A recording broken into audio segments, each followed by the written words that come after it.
interesting. There's a small town in Nigeria. Nigeria is very close to the equator that has a huge rainforest there. And they grow a tremendous amount of bananas. They're just out wild. But if you go to the market in the town, you can't find a single banana. Why? Because oil is so big there that no one bothers to harvest the bananas. Now we know they can't drink that oil. Australia, the only country that's self-sufficient in banana production, does not import or export. There's no such thing as a banana tree. It's not a tree. It's actually a plant. It's the same family as lilies and orchids.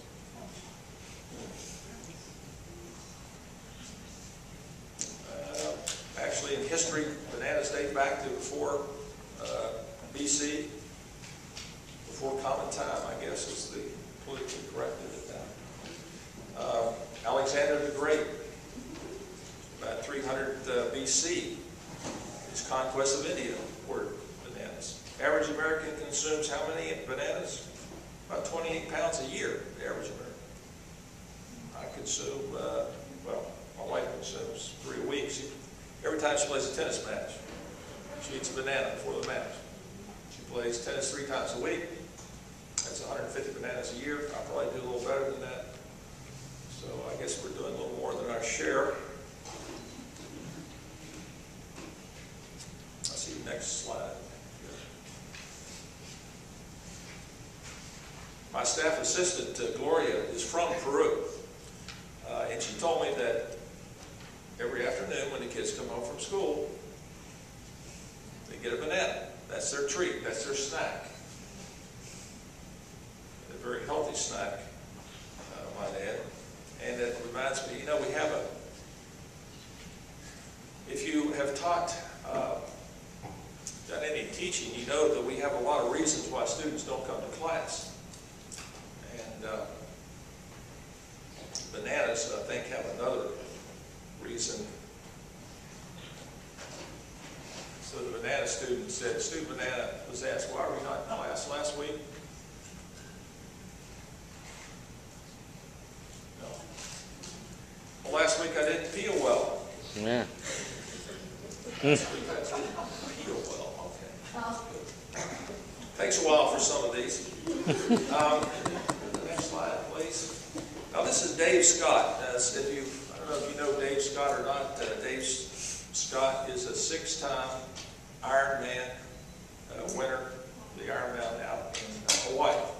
And the Ironman competition was started originally by Navy SEALs. It consists of a 2.5-mile swim, a 112-mile bike ride, and a 26-point-something marathon. That's not spread out over a month. Now that's one day. The time is something on the order of 8 minutes to do that. Dave Scott has won that 6 times. When he's training, he eats 15 plus bananas a day.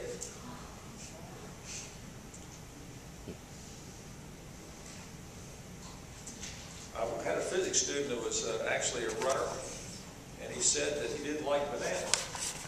He said he never liked bananas. And he was running a 10K, and all along the way, you know, they have water and bananas and so forth. And of course, he didn't take the bananas, took the water.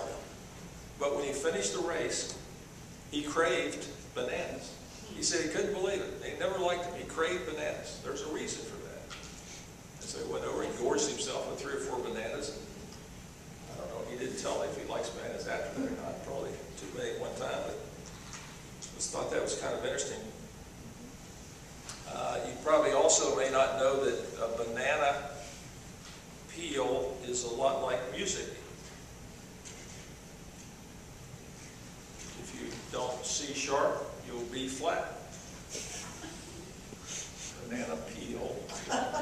And actually there's about 200 or 300 accidents every year reported in England, people slipping on banana peels. It's unbelievable. That does happen. You have to pay attention on some of these jokes now. Next slide here, please. In the early 80s, I used to visit the Suncoast Primary Sanctuary. It's actually just, it's just north of Tarpon Springs. It's right close to the Tarpon campus there. And I primarily went there just to see the gorilla. And they had me in a big cage, and probably, I went up there one day, and it's probably about from here to where Robert was sitting. He was sitting on a bench in the back of this cage. It's not like you see them in some zoos. This was a silverback gorilla. This guy was a 500-pound muscular guy, a vegetarian, by the way, with muscles all over the place. And he was sitting there peacefully on the bench, and I had not visited him, I had actually seen him 2 or 3 times before. I really called it a visit, but, and I was close to the cage, and I was probably touching the bars of the cage. And he'd never really noticed me before. I mean, he'd never really acknowledged that I'd been there. But this day, he took a look at me, and for some reason, he didn't like where I was, and he bounded from where Robert's sitting to that cage, and he jumped up on the side of that cage and shook that with the strength of about 20 men. And I guarantee you, if that whole cage had been there, he would have broken me in half. And this story is about gorillas, not about bananas, but gorillas love bananas. And they love bananas in the wild. The ones in the wild typically have seeds, very fibrous seeds. And, they'll just eat the whole thing, skin, all of it, the seeds. Of course, humans don't like that. We eat the sexless bananas. If you look inside a banana, that's the remains of what's left of the seeds in there. It's a sexless banana that we eat here in the United States. At a zoo, if you give a chimpanzee, a monkey, a gorilla, a banana, one that we have here in the United States, they will actually peel it first. If you give them a banana out in the wild that doesn't have pesticides on it, they'll eat the whole thing, peel it all. They know. They know the outside of that banana is coated with stuff that's not good for them.